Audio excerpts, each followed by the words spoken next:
everyone. Hopefully it's not too sunny in this corner.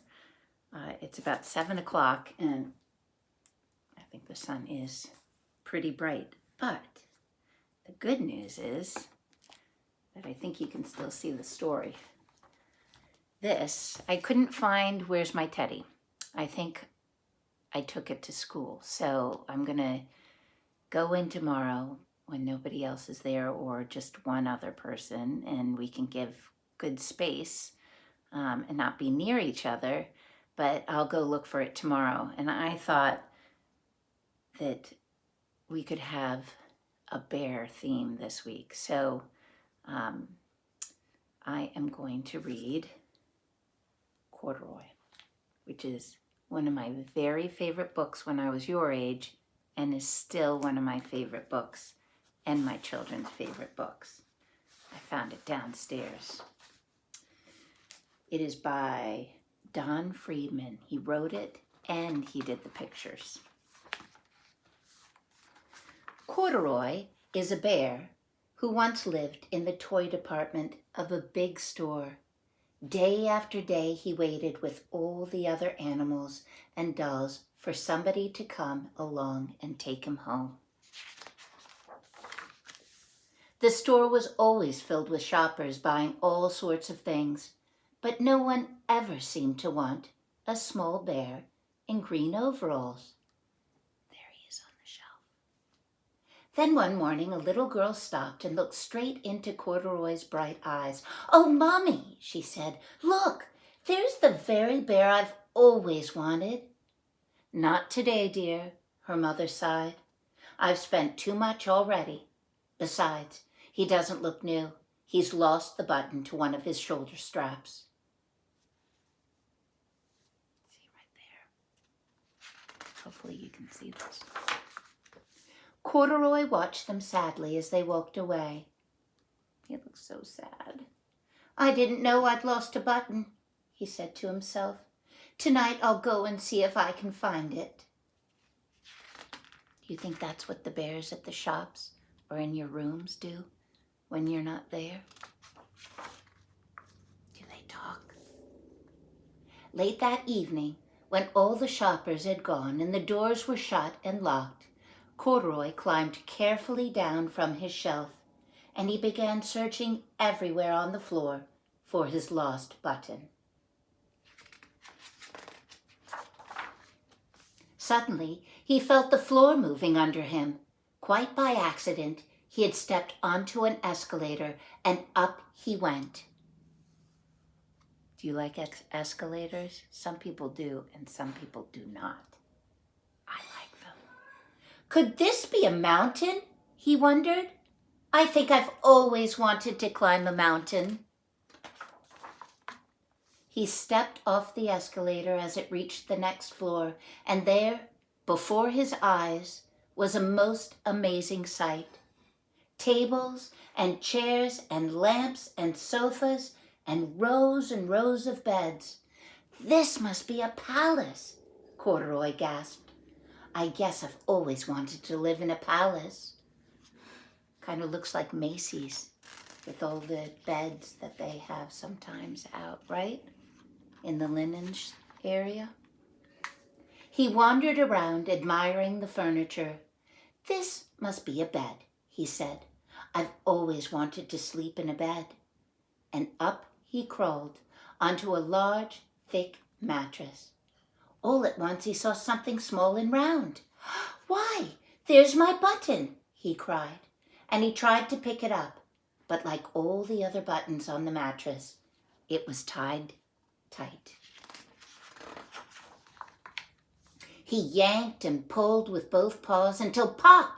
Off came the button, and off the mattress Corduroy toppled. Bang into a tall floor lamp. Over it fell with a crash. Corduroy didn't know it, but there was someone else awake in the store. The night watchman was going his rounds on the floor above. When he heard the crash, he came dashing down the escalator. "Now who in the world did that?" he exclaimed. "Somebody must be hiding around here."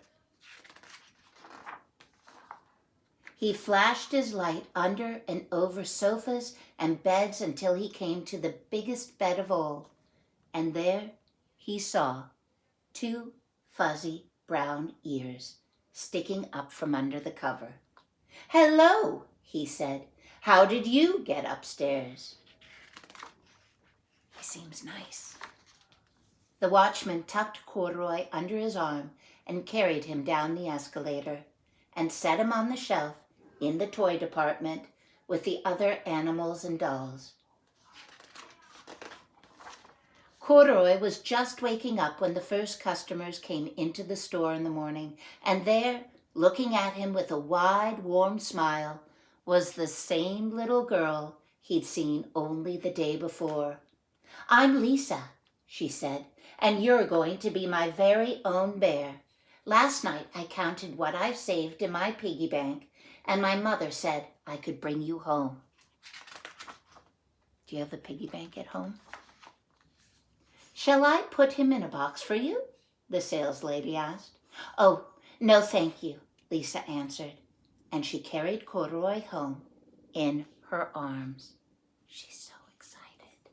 She ran all the way up 4 flights of stairs into her family's apartment and straight to her own room. I wonder if she lives in New York City. Lots of buildings don't have elevators. Corduroy blinked.